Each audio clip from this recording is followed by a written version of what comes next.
long waiting lines, our cars being searched for illegal goods imported or exported, and always thinking, wondering who's spying on us and what's going to, or if one of the days my dad or mom would end in prison because they smuggled across a watch or something like that.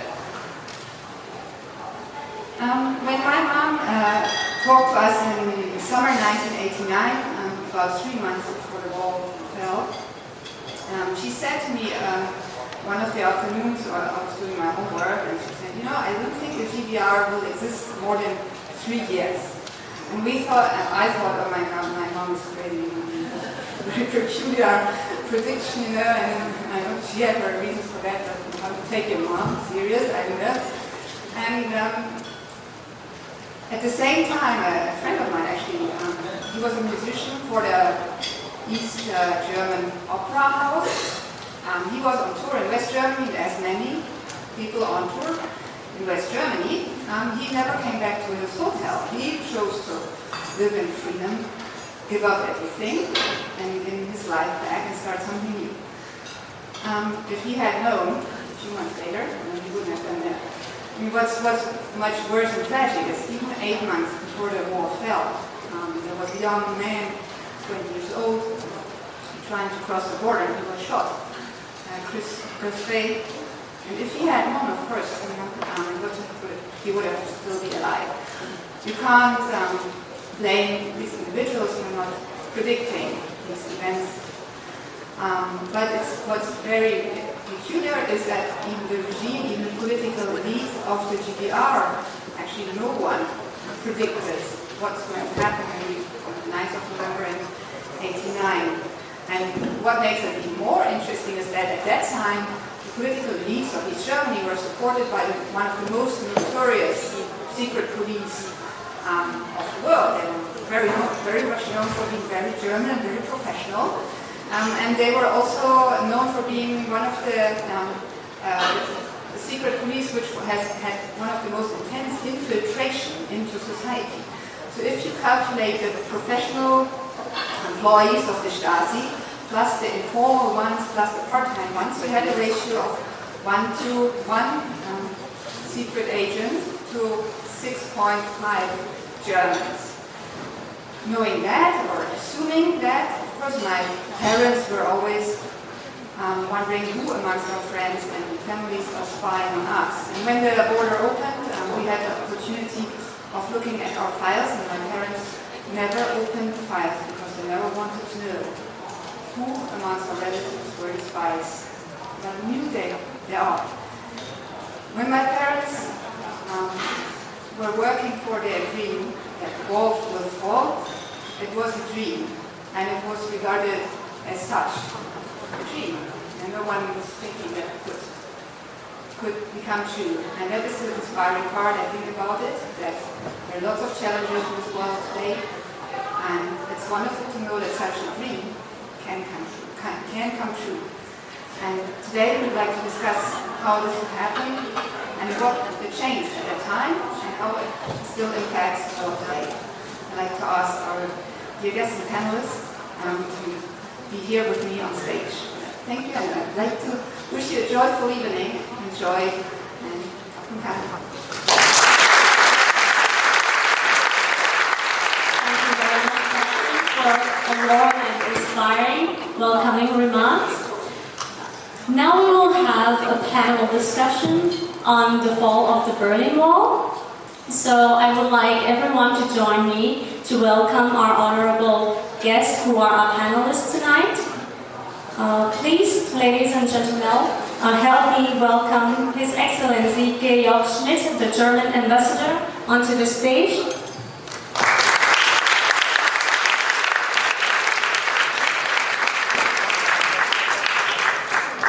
Next we have Dr. Klaus K. Mayer, lecturer of Institute for Human Rights and Peace Study, Macedon University.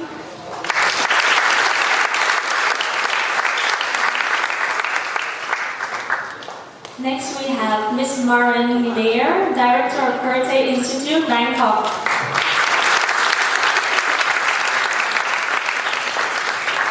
and Associate Professor Dr. Thitinan Phongsuthirath, Associate Professor at Faculty of Political Science, Chulalongkorn University.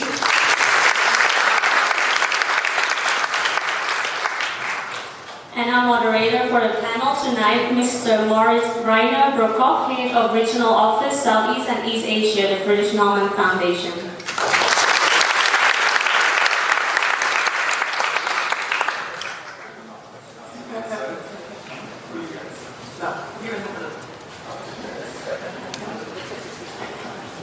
Good evening, ladies and gentlemen. Let me start by thanking all the panelists for taking time to be with us tonight. It's a great event we're commemorating 30 years of the fall of the Berlin Wall. And for us Germans, it's one of these days when the news broke that the wall is coming down, that the border is open. We all remember where we were. And I'm going to start by asking you guys about personal experiences. And Maren, I understand you were one of the very few West Germans who was in East Germany, in East Berlin, when the border opened. What happened and how did it feel? Yeah, I mean, it felt incredible, but perhaps just to tell a little bit about the circumstances. In this time I was a student in West Berlin, I'm from West Germany, and I was always interested in East Germany and East Berlin because I was a little bit sad that all my colleagues and my friends in West Berlin, they were completely ignoring East Berlin. So they spent their whole time in West Berlin partying, new wave parties, but never go to the East. And I was very interested, and I went to the Leipzig Documentary Film Fest, and then I started 1988 to write my master's thesis in film and journalism at the Freie University of Berlin, is entitled Perestroika in the new East German movie of the 80s. So I tried to find out that there is some movement in this country, what you can see in the movies itself, because there were critical issues, there were neo-Nazis and things like this, which normally the government completely denied that this exists. And one of these movies was coming out, a film about their love, gay film, the first gay film about the love between a teacher and a student. In East Germany. In East Germany, and in West Germany we were not this, and we had not this kind of movies. It was really radical of Heinrich Harvey, which was, I think, nowadays one of the most important movie directors. And this movie had premiere party at the 9th November 1989 in East Germany. So I thought, okay, well, I have to go there because they invited me, and I really, my master's thesis was almost finished. And I took my car, I went to my old Mercedes, I went to the West German border in Bonn Street. At 6 o'clock in the evening, I got a stamp in my passport to enter East Berlin, and I have to explain at this time, you had to apply for 2 days visa, and I wanted to join the party, so I really 9th and 10th November 2000, 1989 I just then we saw the movie, and after the movie there were a premiere party in a gay club which was Burgfrieden, which was not East Berlin gay club, which was not so far away from the Bonner streets. From the border. From the border, just, I think, 500 meters by feet. And at 10 o'clock, a guy came in and said, they will open the border tonight, they will open the border. He just saw the news on the West German television, and then everyone said, oh, this guy's completely crazy, put him out. So then we drank a beer, started the party. 10 minutes later, another person came in. Really? And then I said, did you ever have seen a traffic jam at 10 o'clock in the night in East Germany, the direction of Bonner Street? Okay, and I was also this time already journalist. I was working for the West German radio station. So I thought, to go and it had to say me. It was really exactly the moment we arrived at the Bonner Street when everything fell down. And I mean, I had my passport, I had my visa, I had it until today because they never asked to give back. And then I walked with all the East Germans to West Berlin, where I had my car. And they were crying. And I said, yes, but I'm from West Berlin, sorry. But can I help you? Can I give you a city plan of West Berlin? Because they all wanted to go to the Kudamm, and you see real the shopping malls and everything. And so finally I gave them the city maps, which I had, and I went back to the Springer party. And that was for me the most impressive moment. There was really, I can tell you, the artist elite of East Germany. And they were not at all happy. They were crying and they were sad. Because in this moment, they already stood.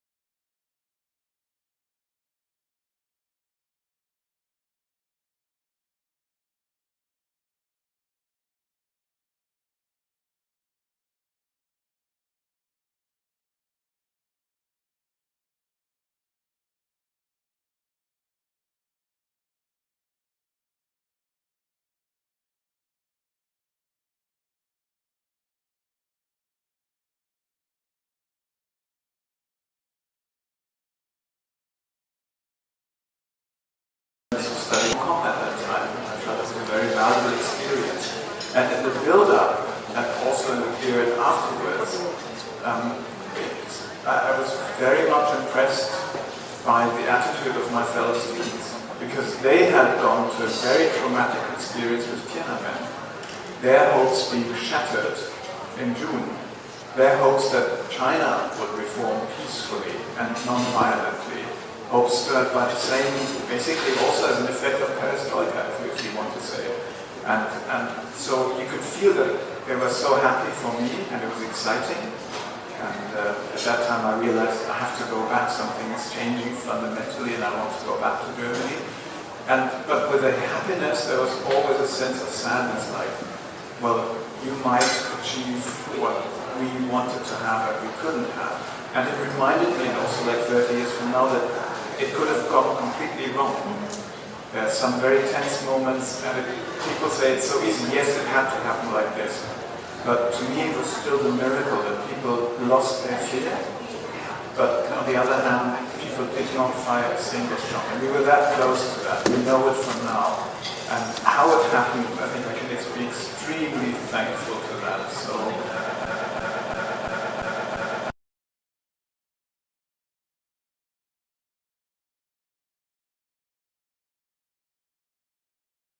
Fellow student Hong Kong, because they knew what it meant to want to be free, and they knew what it meant that people lost their freedom, because Hong Kong University was extremely active as a point to actually be in touch and contact with Chinese university students, relaying information at that time to mainland China, helping people from mainland China after June 4th to actually get out. Most of them got out by Macau and Hong Kong, but that's a different story. But I really appreciate their feeling that they said, we're happy for you.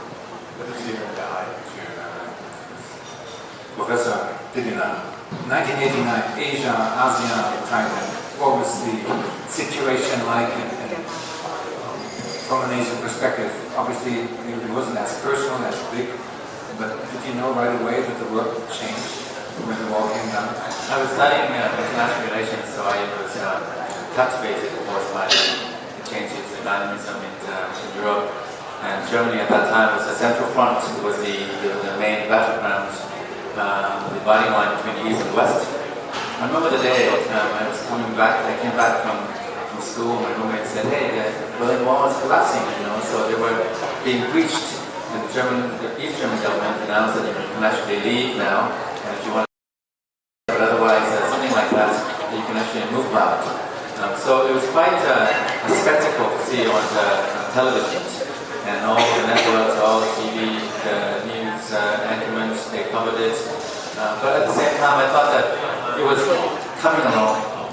By the time that the Berlin Wall collapsed, it was kind of culmination of a work in progress. I think that stemming from the Glasnost, I think it was, after Gorbachev in 1985, and then Perestroika. I myself, in that binary Cold War world, I was not a fan of the communist bloc. In fact, I was quite an ardent opponent.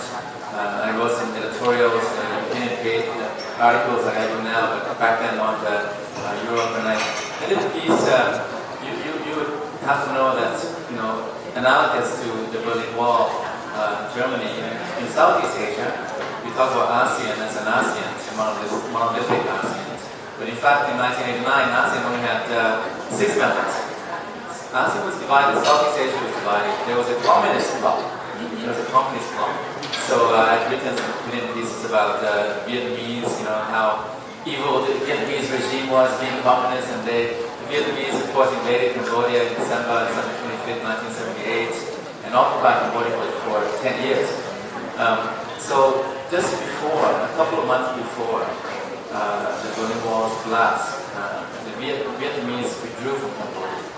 So that opened a window of peace and stability and unity and a reunion for Southeast Asia. Analogous to, I'm not German, I was in Germany, I was not in Germany, but for us here in Southeast Asia, it was also a divided place, not East and West per se, but the communist Indochina and the rest of ASEAN. When the Vietnamese left Cambodia, of course, that window is also similar to the window that you have in Europe. All kinds of things happen, when you have this kind of a profound, catalyst, cathartic outcome, it's like a drip becomes a flood. All kinds of changes took place.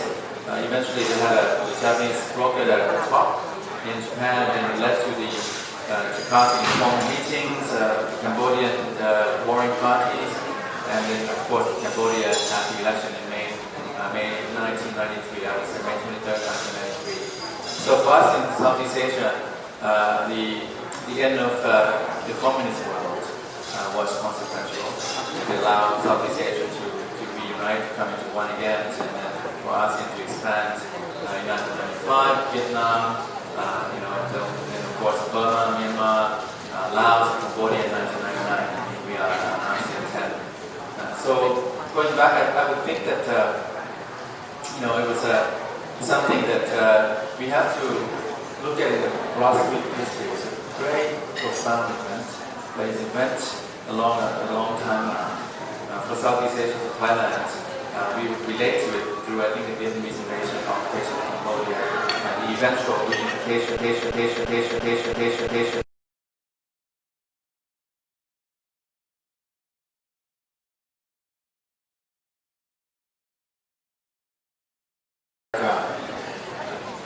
I went in August. I made the decision to study abroad in August 1989. And when I first moved back, it was not the best year to leave Germany to study abroad. And I went to Illinois, so also to German-American heartland.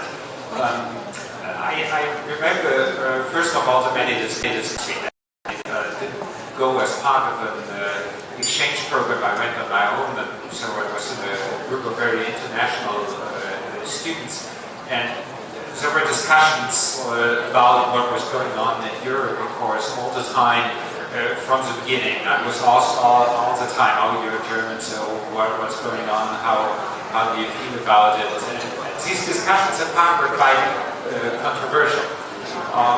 But then one of the very strong memories that I have is the unexpected, as we have heard that already several times, of course, this evening. What happened was completely unexpected. One of the great surprises that I had when I was in the US was meeting a student from East Germany. That was completely unexpected. A Fulbright scholar from the Humboldt University, which was in East Berlin. And we were discussing walking to a concert on the 18th of October, so basically to the day 3 days, 3 weeks before the war came down, about the political developments.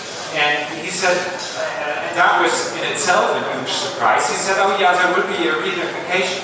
He was a card-holding member of the Socialist Unity Party, so I don't think he was supposed to say that, right? That was not party line.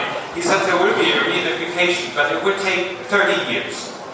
And 3 weeks later, the wall came down, and of course, then a reunification happened within less than a year. So this unexpectedness, that was one thing that was really is a very strong memory. And then, of course, in the US there was 6 when it was in the evening, when it was midnight in Germany, and I came back to my dorm from eating, and at 6 I always listened to the news on the Deutsche Welle, the international German broadcaster. It was a little shortwave radio, no internet, so it was a poor reception.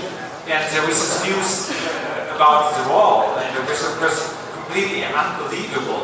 And I switched on the TV and saw the images of people dancing on the wall.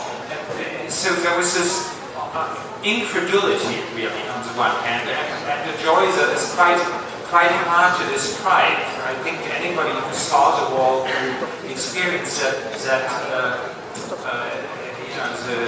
the atmosphere and the border.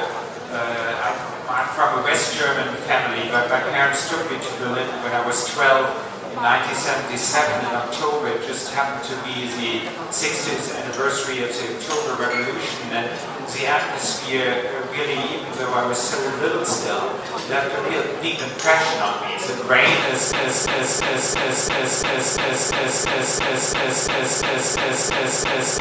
was completely unknown, I mean, to West European borders. This joy about it. But then also, even on the same evening, is the skepticism that was evident in the American media quite strongly, in CNN, but also among some of my friends. So CNN showed pictures of people dancing on the wall, and then they cut and showed pictures of World War II marching German troops. And that was shocking in a way, and dreadful. That's a really good point, and I'd like to ask the diplomat here.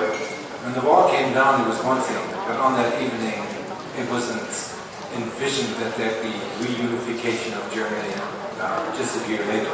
And obviously, the Foreign Office played a crucial part. Hans-Dietrich Genscher and Bert Schweitzer from our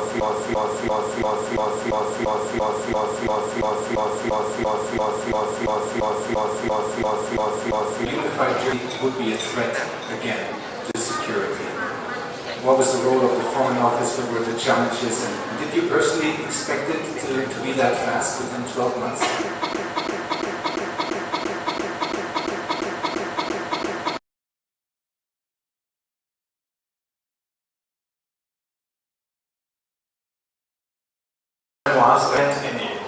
So I think if I look back to like what's happening is this, if I look at Ostpolitik and the history of it, it's like to be very strong on principle, but very pragmatic on like building as many bridges as possible.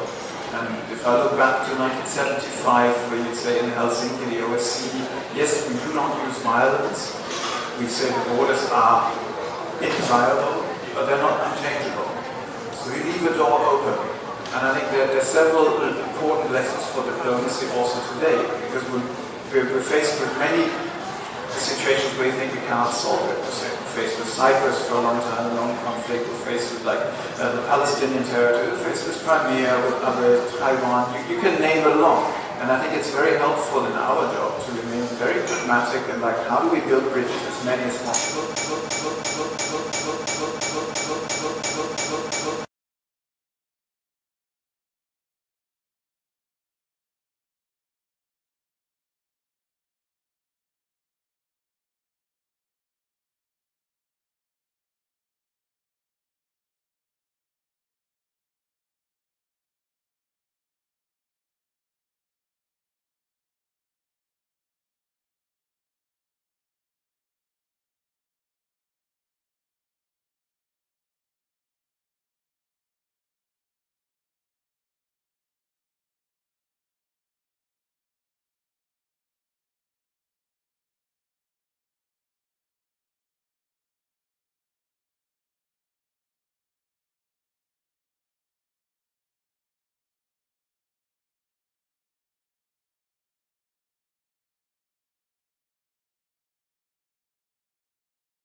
concerts, art exhibitions. What was it like? Youth on freedom. Yeah. What was the scene like?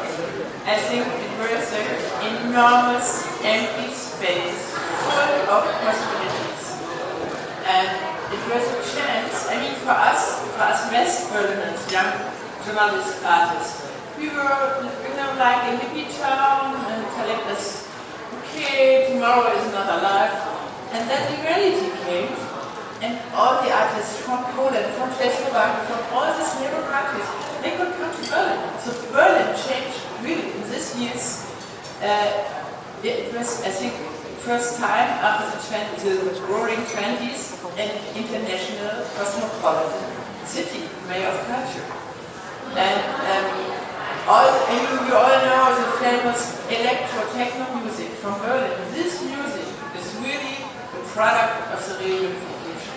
Because young people, they met in the clubs, in the nightclubs, under the Potsdamer Place. Everything was illegal because plastic was really illegal.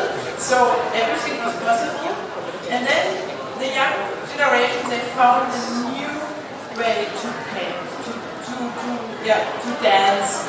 That's the music. And I mean, Berlin is until today legendary for this kind of us. And I would like to be part of it. I lived in Berlin 25 years, really before I moved back. It's a short period in Munich. And I think in our days, it's a little bit sad because now it's getting so commercial, like in every other city. So the free places for young artists.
Inspiring that the Germans did it right. I mean, reunifying a country is very difficult.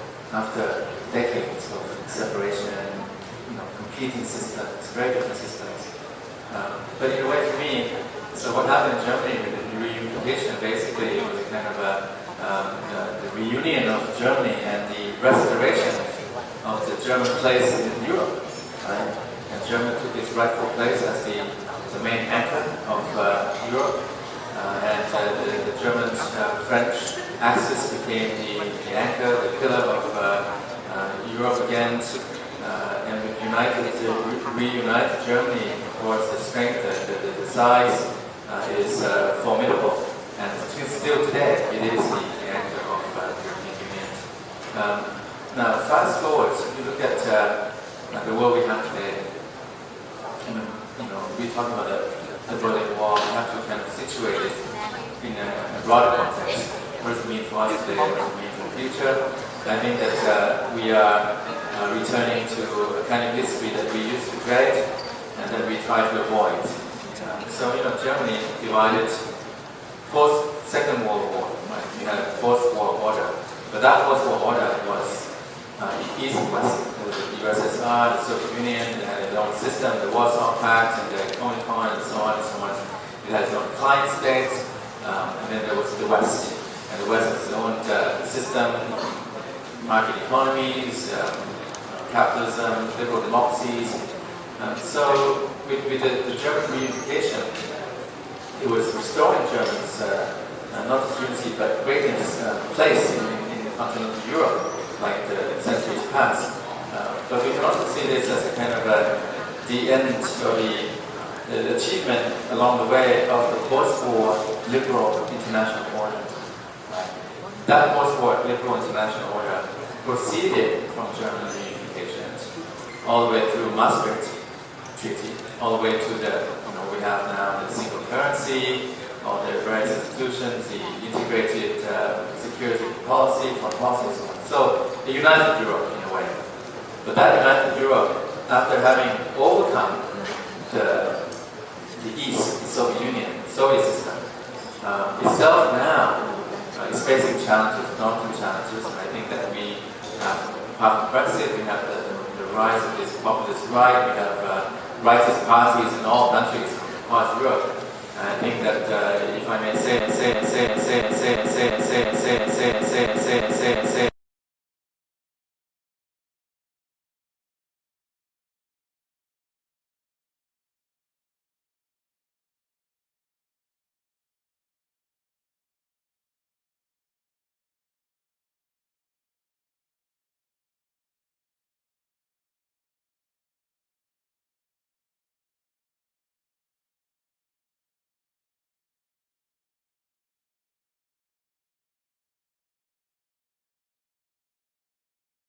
That's Thailand. First, the center of gravity is shifted. We talk about the Berlin Wall. You look at the US now, we're not talking about Europe. I just read the Indo-Pacific Strategy 2019 from the Department of Defense. They say that they've been in the Indo-Pacific for over 2 centuries. They don't talk about Europe, they don't talk about the Atlantic anymore, it's all Pacific. So the center of gravity is shifting here. The post-war liberal order is eroded and being challenged by a new kind of setting. You have, I prepared for this talk, I was looking forward to it because I want to talk about Thai politics and talk about something more exciting. I titled my talk, I do a 3-hour talk, wall to wall. So the Berlin Wall collapsed. But we now have other walls. There's a great firewall of China. There's a Trump wall.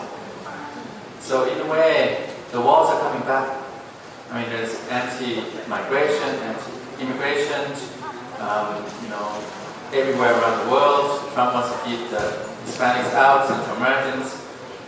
People in Europe wary of accepting more migrants from the Middle East.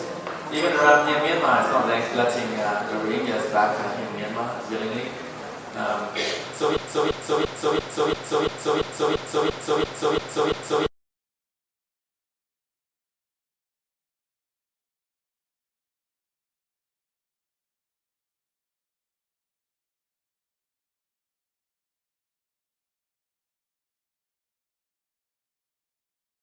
The Euro project was the outcome of linearity, that we found a solution for centuries of war and conflict. From the 17th century, beginning with the Westphalia, the Louis XIV, the Napoleonic Wars of the early 19th century, and the 2 major world wars.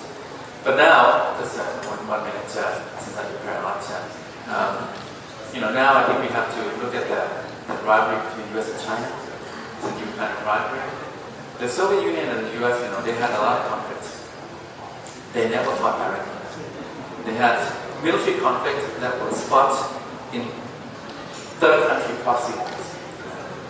The US and China, they fight directly, but it's non-military. They fight directly, but it's non-military. It's not just trade and technology. It's a non-military war. Trade, tariffs, technology, culture, society. The Chinese government says to their people, don't go to America, they have gun violence. American government, Trump people say, we're going to limit the number of visas for Chinese students. We're going to limit sales of technology and parts of Chinese companies. So this is something that now, I noticed 2 things. The gravity is now around here in Asia. Second, we have a new kind of not a Cold War like the one we had, with Germany at the center of it, but a new kind of a superpower rivalry. What I worry about is that, is the last note. The US, when it faced the Soviet challenge, the Sputnik moment in 1957, John F. Kennedy made a big speech in May 1961.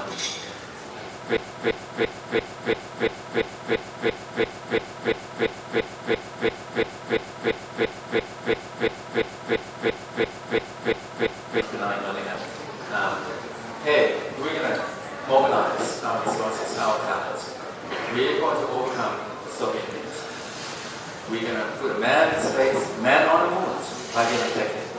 This time, President Trump, facing the China challenge, is not trying to rise above the China challenge, but trying to pull China down below the United States. This is what I want.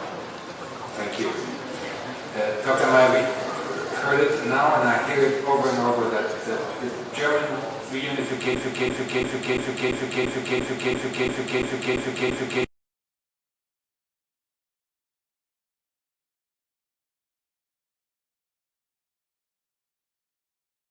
to reunite Germany. Well, that's a million dollar question in a way. I think the reunification is a success there, no doubt. I mean, if you look at it politically, it was miraculous. It still feels miraculous that reunification happened peacefully, and happened politically in a way that was really successful, to the point of the former state party of the GDR now being firmly integrated as in a new guise as Die Linke into the German democratic spectrum, basically. And that in itself, of course, was not an inevitable outcome. So I think politically, there's populism, there's the right-wing parties, the AfD is the alternative for Germany. But these are developments I don't think that we can blame on reunification. These are developments we see also in other European countries. Then there is the much trickier question of the economic management of reunification. And that, of course, I think there is quite a bit of light, but there's also some shadow. And it has been a transformation or integration of two very different economies, or rather an integration of a planned economy into a market economy. That was painful for a large number of people, even as it has brought more prosperity overall. And it was painful, and it continues to be painful. But then the focus has very much been, I think, in the discourse of the last decades on the differences between East and West, and that's only maybe slowly changing right now with the new initiatives for addressing disparate living conditions within Germany, that there should be differences between the different parts of the country. To a historian, at any rate, and I'm a historian, it is completely unsurprising. I mean, Mecklenburg was different and was economically behind Swabia for centuries, and so there is really no reasonable expectation that that was just changed because of reunification overnight, right? And also, of course, economic, social developments are much long-term developments. In the US, the US South, after the Civil War, took 40 years to begin to catch up economically with the rest of the country. 40 years to begin to catch up. When you compare that with what has happened in Germany, then also economically, I think the reunification has been a very resounding success. I want to give you guys a chance to ask questions if you have any. We still have 20 minutes or so, looking at Katrin, is that correct? 20 minutes or so? We have mics around the room, do we? And who would like to ask any of our panelists a question?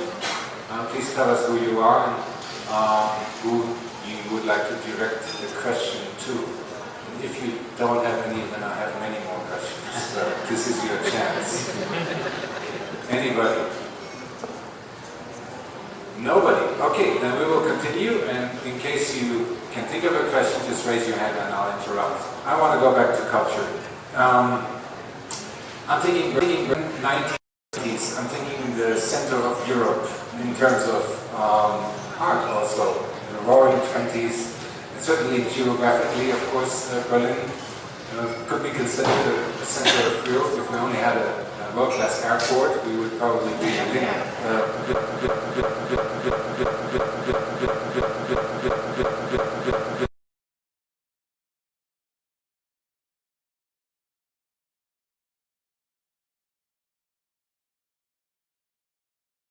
Berlin is becoming more and more a professional touristic hotspot, and as you know, so many real estates movements are there, so it's very difficult for normal people to find a normal apartment. And one thing is that from my perspective, very interesting is the gentrification in the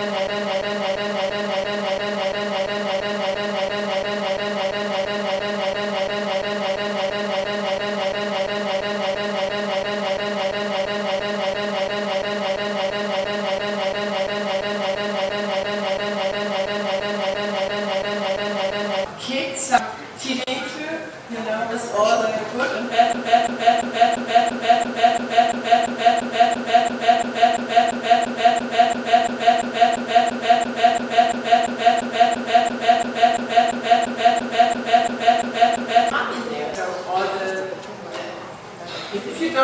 if you cannot sell any art, then you have to close down. So, yeah, I'm curious. Really curious what will happen in Berlin in the next 10 years. For the moment, I think Berlin is. I don't know. Is it full of feeling prophecy? So perhaps this will change. It's a good point, but in the 1920s we had industry in Berlin, big factories and Siemens, and that's all gone today. And that's if we sit here again in 10 or 20 years and commemorate 50-year fall of the Berlin Wall, what will we be talking about? What is your vision for Germany in the next couple of decades? To ask Helmut Schmidt about visions, and he said, if you have a vision, you should go and see an ophthalmologist. So it's not easy. Let's use dream. No, yeah, you have the dream. If I dream on it in the present, I mean, you talked about the eternal aspect of unification. If I look at like just where we stand in Europe and beyond, and I think in Europe we've achieved so much. And only now that you see how difficult it is to dissolve yourself from that with Brexit, I think it's opened the eyes for many what we have achieved. And I remember politicians trying to sort of go out and say like, oh, what is it? And Georgia came. So it's not a short. So I think just to keep that is something that's very valuable, and I hope when we celebrate 50 years we can still say Europe is enjoying continuously the longest period of peace, absence of war in its history. And that I would wish that this would cover also the parts of Europe which are not peaceful now. We keep forgetting that. So that's within Europe, and the more I'm outside of Europe, the more I realize how spectacular and special it is. I mean, you have all these things, crisis in Brussels, this and that, and people go out with rings under their eyes, 4 o'clock in the morning, but we know at the end of the day, we cannot wish away our neighbor. If you're in a business, you can say, I'll get this guy and I'll make him bankrupt. You cannot want to bankrupt your neighboring country. So these negotiations, sometimes you think you want to sort of strangle the other person, but at the end of the day, you have to find a compromise. And that, to me, is something very, very unique, and it's a culture of compromise that's been built up over decades and decades, and that the new member states also will learn, and they're learning fast. So that's within Europe. I think we also have to grow up and learn that, yes, even larger countries like Germany are very small countries compared to the US and China, champion in exporting goods. As, like what you said before, like you cannot let China. The socialist bloc condemned the people to bad management, so it kept down competition. China was not very competitive until 1980 or 79, so it was quite easy for us. And now there's a lot more competition out there in terms of economics, and we have to face it. And we talk about want to be as self-confident, or even more self-confident about our system. It's nothing wrong to ask yourselves, is that wrong? But I think freedom is one term, and you can have relative freedom and choice even in a non-free society. There are lots of societies which are not very free, but that they give you still choices. I would like to focus much more on the idea of justice. I think justice is a very, very elemental need of human beings. People to fill that, but if you look at children, they have a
Corporate design was the Forbes F, so that was an issue.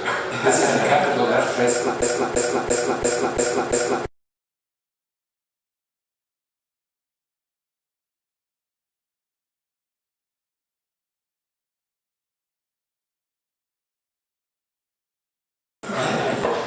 Professor Bingham, you wanted to comment on the. Well, you mentioned about the 1920s. I think surprised because the 1920s is a period we want to avoid. I mean, it's a period of excess and exuberance, but I think it was a kind of irrational exuberance. The 1920s, of course, was after 1919. It was a decade. We had the famous book called the 20 Years Crisis, right, between the two world wars. So the 1920s led to failed democracy in Germany, all kinds of troubles in the rest of Europe, and the rise of National Socialism in 1933. So, the 20 years crisis, we don't want to repeat that. So the 2020s, I hope, will not be like 1920s. But the danger, if you look 50 years from now, for Europe, I think that would be, to me, you don't want someone to ask, like, hey, what happened in the EU? And I think there's a risk of that. I think now that the world as we know it has run its course. It's been 7 decades. So the period we want to, I think, emulate, inspire ourselves by is the 1950s with strong leadership from Germany, no less, and also, with the spirit of cooperation, making something happen. Initially with a very small core and steel community, and expanding, enlarging. There are two challenges because back then you had a very low base. You came after a decade of death and destruction and World War II, so a very low base to rebuild. Second, you had a very clear enemy in the Soviet Union, the Soviet bloc, socialist, communist bloc. This time you have a higher base, so it's more difficult. And no clear present enemy like the Soviet Union, but maybe Putin will become one like that. But then again, what we need to do, is to me pretty clear what